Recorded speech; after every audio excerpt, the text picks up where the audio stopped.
Hi, this is Kim from Kimmy's Creations. Today I'm going to show you how to do the slip knot and the chain stitch. So grab your yarn, grab your hooks, let's get started. So I'm using Rainbow 88 100% cotton yarn from Hobby. It's a light 3 and it calls for a 3.5 to 4 millimeter crochet hook, which I prefer with this yarn. I prefer a 4 millimeter, so that's what I'll use today. So you take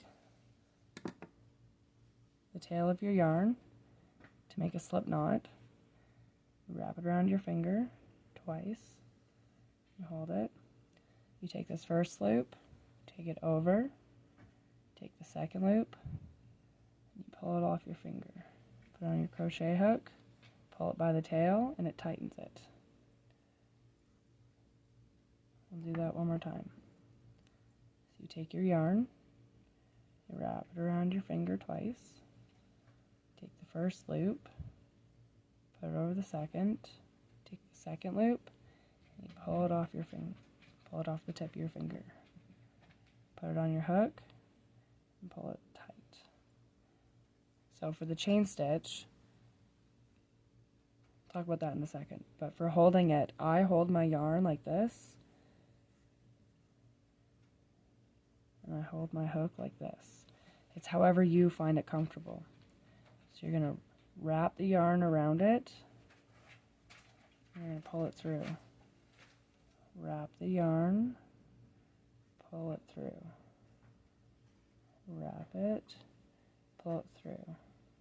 You can even wrap it around like that, and then pull it through. Like that. But I found it easiest for me just to hold it, and then this hand does all the work.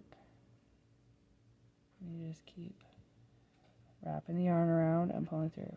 And with the chain stitch, you don't want to go like super tight like that, because you have to be able to work back into these stitches for whichever item you're making. You're going to wrap it around and pull it through. Wrap it around and pull it through. And then to count, each of the chain stitch makes a V. So you just count the V's.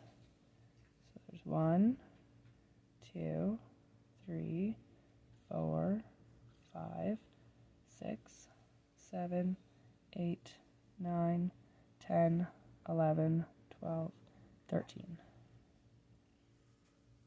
And that is how you do a slip knot and a chain stitch. Come back to see how to go up to the next row and do the single crochet across.